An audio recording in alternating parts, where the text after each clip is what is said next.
Good afternoon, my family, friends, and colleagues. This is your girl, Dr. Charity, aka the Queen of Divas, and I'm here to give you your weekly encouragement on today. Well, on this wintry, because this is what it is, where the Dr. Charity is, yours truly is, it has been a wintry mix that they've been planning for the past week. They said the same thing last week and then nothing happened. That was just a teaser. But something actually did happen.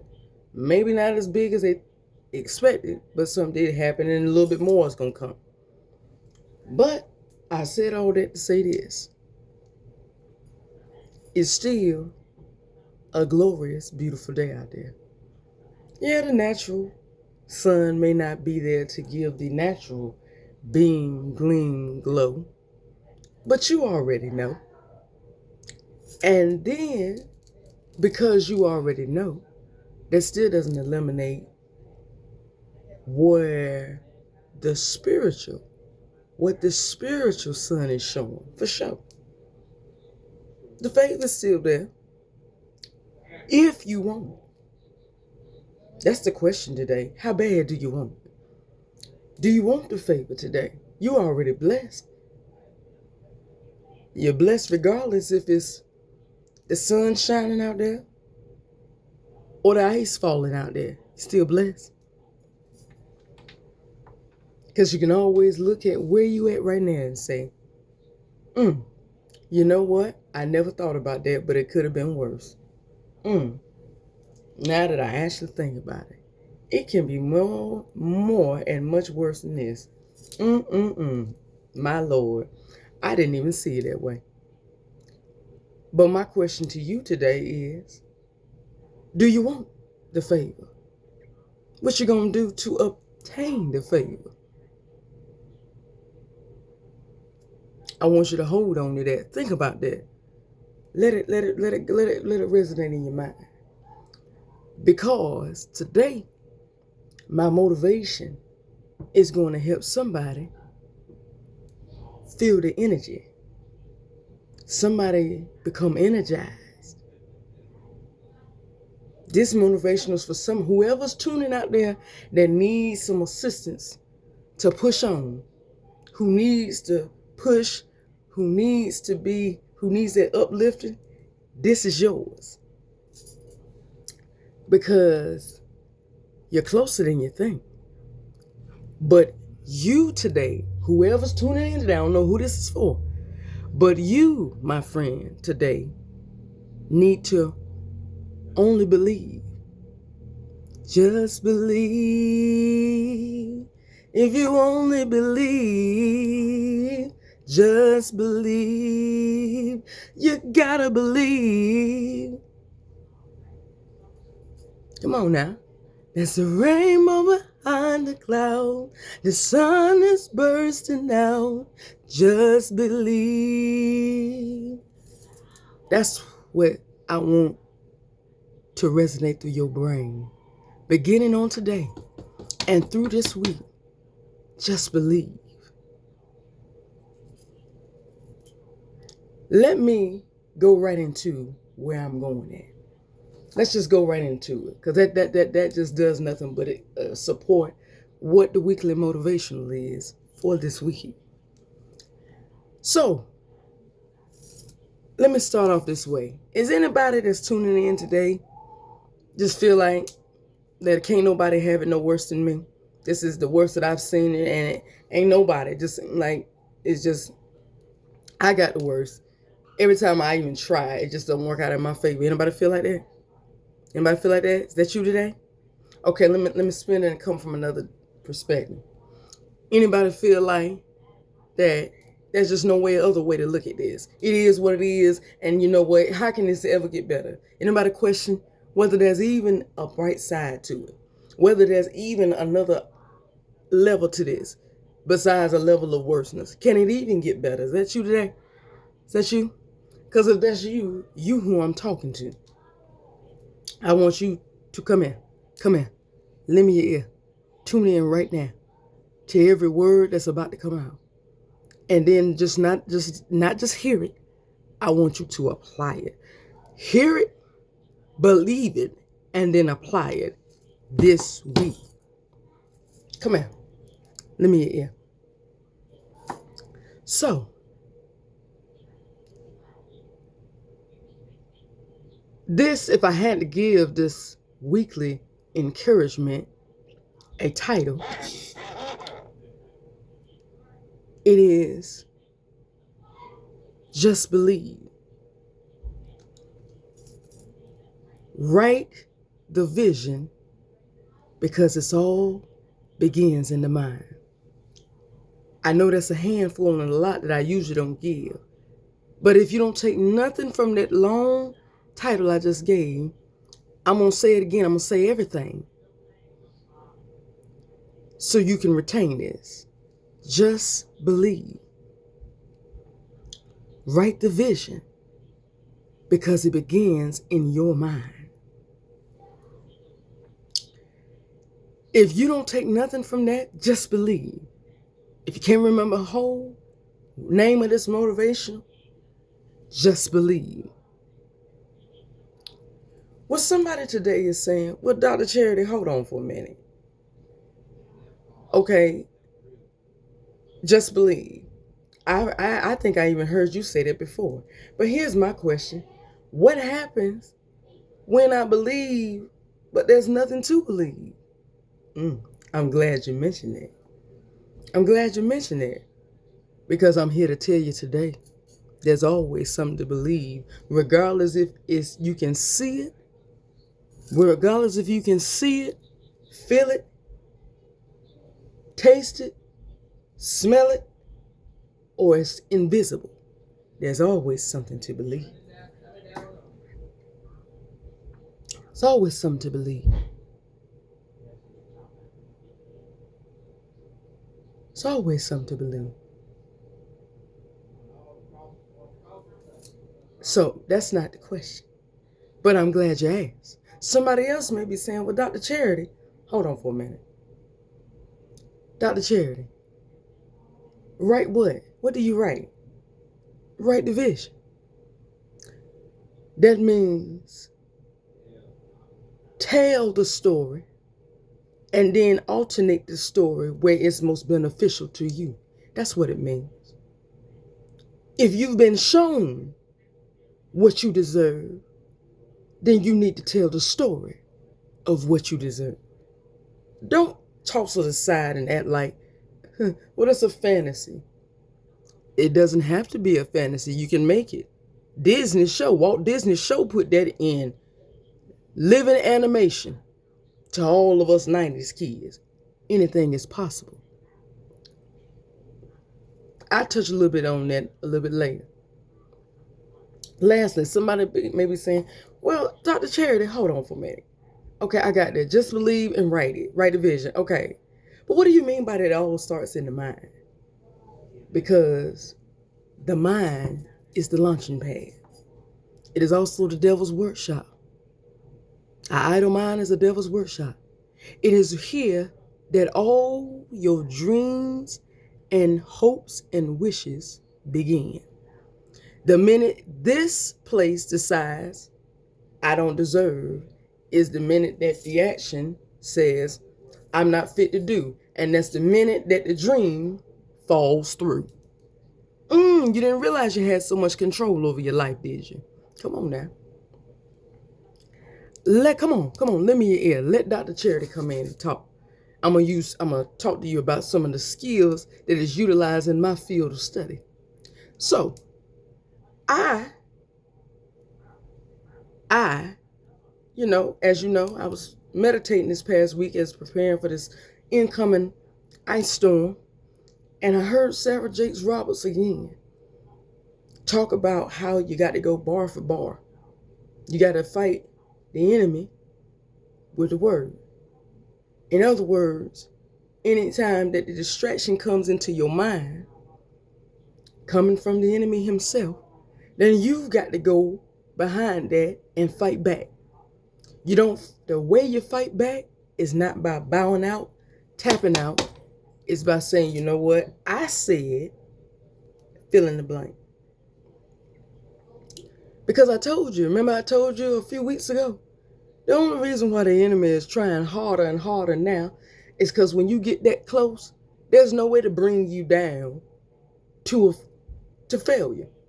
So the enemy is trying to get you to easily give up. Because now he can't bring you down to failure. So the only failure, you can still fail though, but the failure now is in your control, which means if I decide to walk away, even though, because it looks like somebody may come back behind and take me out. Because if I decide to tap out, then I just consented and gave my failure, and the enemy still wins.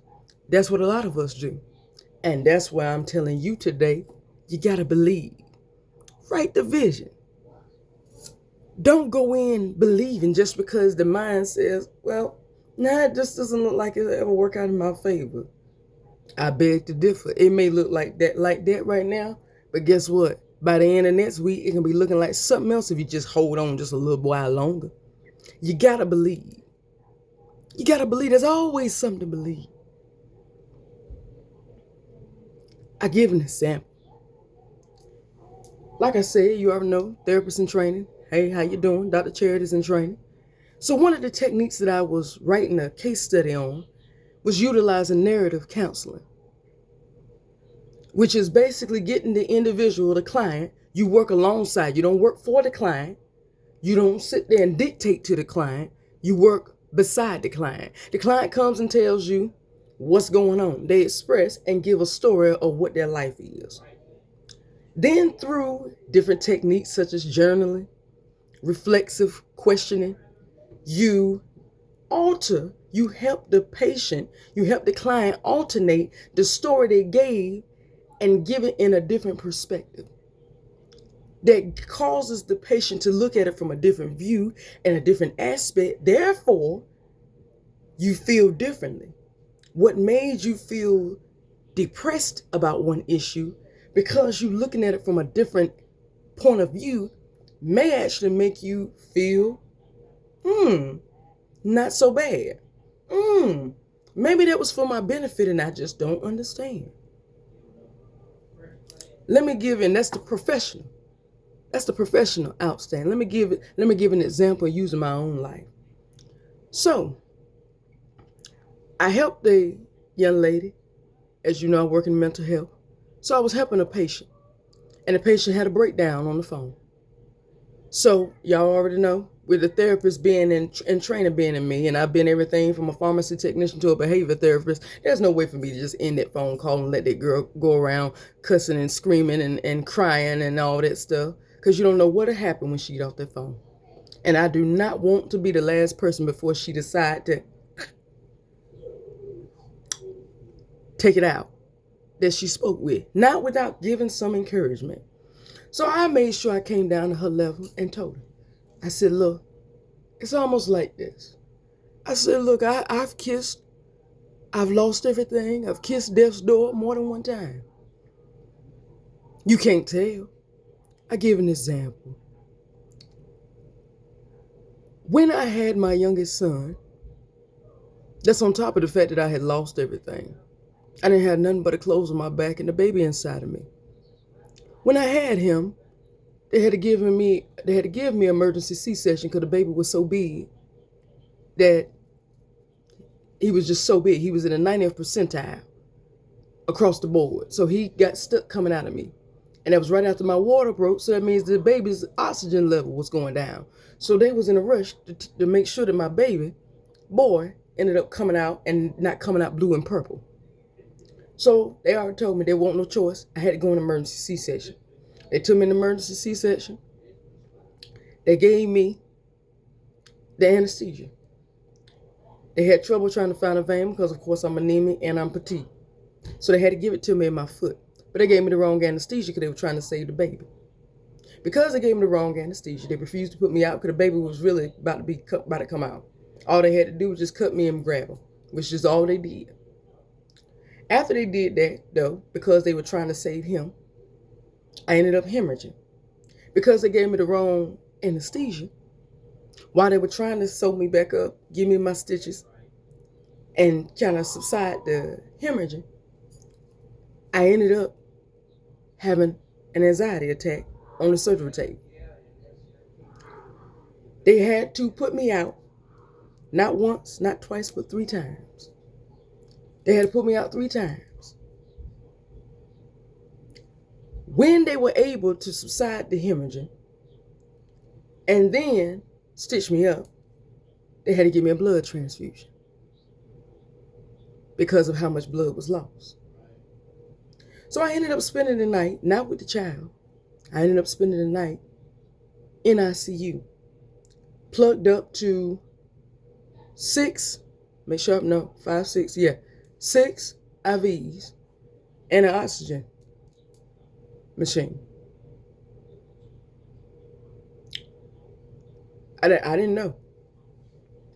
So when I woke up, I felt fine. I told my son's father, I'm hungry, I'm starving. I need some food. He said, what you want to eat? I said, go get me a 2-piece from Bojangles.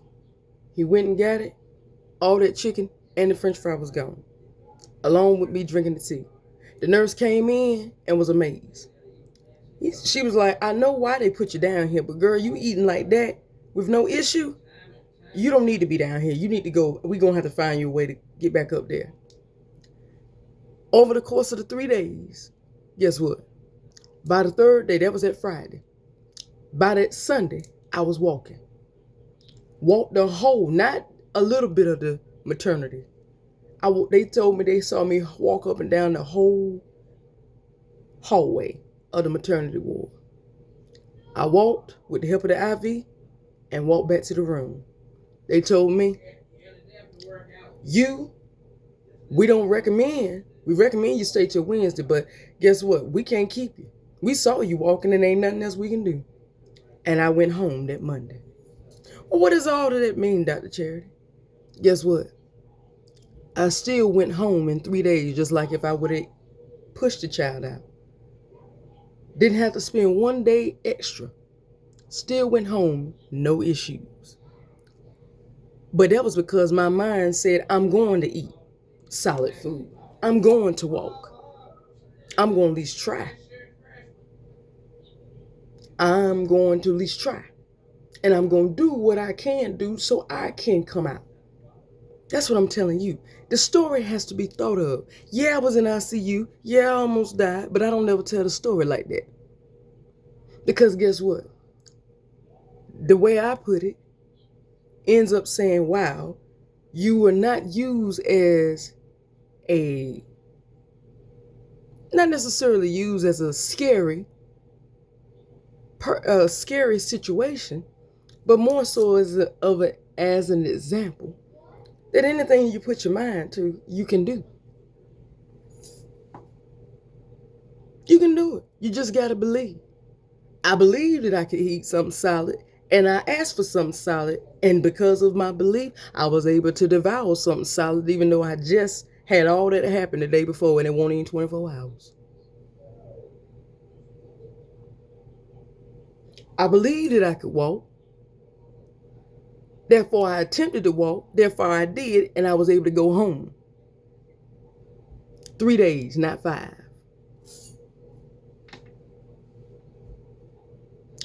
That's what I'm telling you today. You just got to believe. And then write the vision. Rewrite the vision. Like that narrative counseling skill that I just told you that we utilize in my field. Rewrite it where it benefits you. Because you got, as I told you last week, take power, take charge, because you got more control. It all begins up here in the mind. I told the patient that I dealt with, you've got to stop looking 5 months down the line. Look at what will happen today if you just try today. Screw and forget what happens tomorrow, because guess what? Tomorrow's not promised to nobody. So you live your life for today. Don't worry about what's going to happen. Don't worry about it. And I told her, girl, please, you ain't going to never see your credit score be as low as what I've seen a credit score be. I've seen in 300s. Just like I've seen a lot of other stuff. I've kissed death door more than one time. But guess what? I'm still alive. I'm still here. blessed and highly favored. So like I told her, you got to try first. What did Israel Houghton say years ago on his first hit by him and New Breed? You never know till you try. You never live till you die for yourself and find for yourself that he's good. You never see with your eyes till your heart realizes that he's all that you need. Taste and see. You never know till you try. And the worst thing to do is to assume that it ain't gonna work out in your favor and then find out that had I actually did it and watch somebody else walk the very same path that you were supposed to go and it worked smooth out in their favor, you're gonna be regretting it for the rest of your life.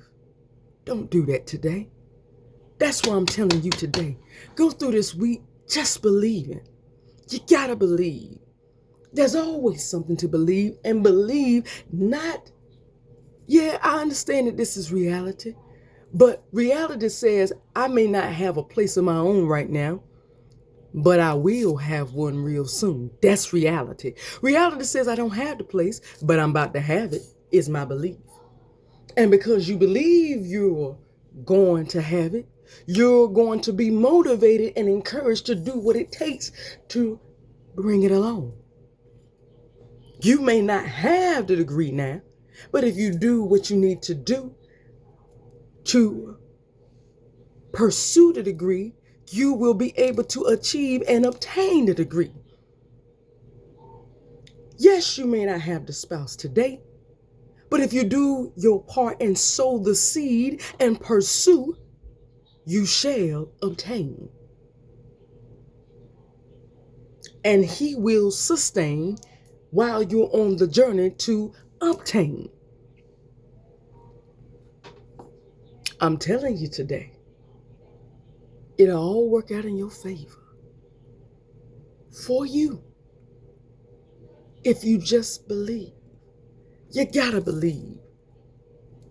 Write the vision. Don't write it according to what you see and cut the story off, because guess what? When you cut the story off there, you cutting your own purpose and your own promise off. That's for somebody today. Somebody needed to hear that. Let me say that again.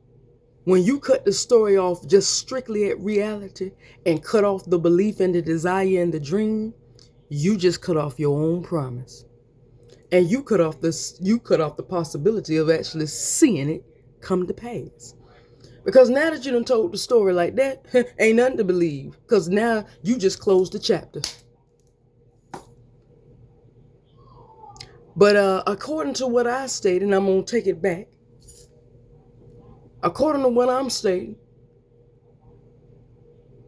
let's see. When, even though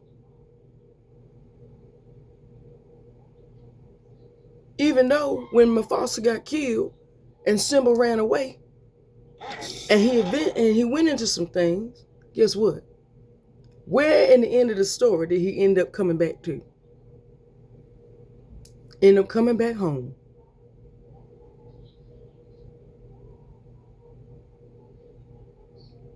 Yeah, he enjoyed temporary Hakuna Matata. What a wonderful phrase. But because of him leaving and running away instead of confronting head on, his uncle ended up doing worse. And until he showed up and did what he was supposed to do, you didn't get to see your dream.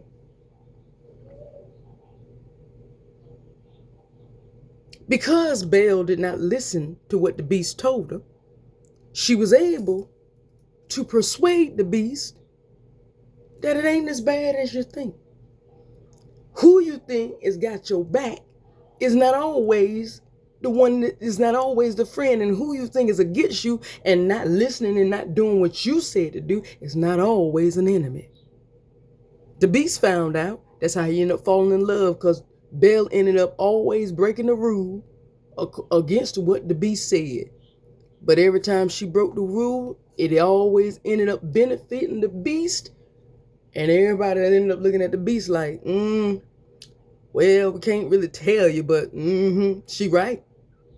In the end, he was like, maybe with all this working out in her favor, maybe she just ain't that wrong all the time. Okay, so maybe some of this, maybe when I look at it from another perspective, maybe it ain't that bad. Maybe I was wrong.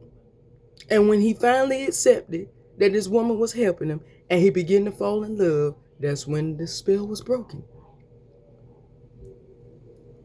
So I'm telling you today, as I bring this to a close, to just believe. The story doesn't have to end this way.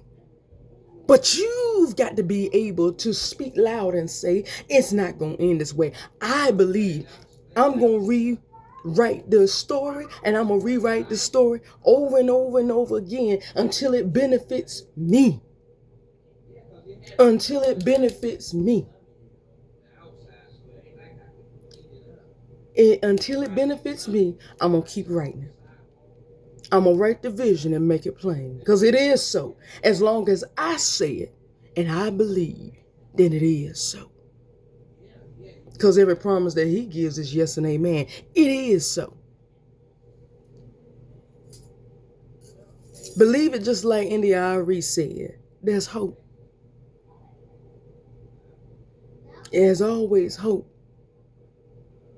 So my question to you as you go through this week, just like I told you before, are you a papa or a superstar? So you act, so you feel, so you are. It ain't about the size of your car. It's about the size of the faith in your heart. Because there's hope. There's hope. There's always something to believe in. You, my friend, have to write the vision over and over again till it benefits you. And think about it and believe on it from a different perspective. It starts in here. Because once you begin to believe in here, it will show in here and it will come out in your life. Dream come true begins within you. That's what I'm talking about. All right? It begins within you and starting on today. Just believe. Just believe. You gotta believe. There's a rainbow behind the clouds. The sun is bursting out. Just believe. Write the story and believe what is best for you shall come to pass. You gotta believe. It starts here. And when you believe it here, you shall see it in living color here. I love you. Well, that's all that I have for you on today. But tune in next week for another weekly encouragement. And please subscribe to Lady Superwoman. That's at Lady Superwoman 9999. That's 4 9s on YouTube for all of your weekly encouragements and motivationals. And remember, going through this week, just believe. Write the vision multiple times and know that it is yours as long as you believe, because it starts right here. I love you. See you next week. Bye-bye.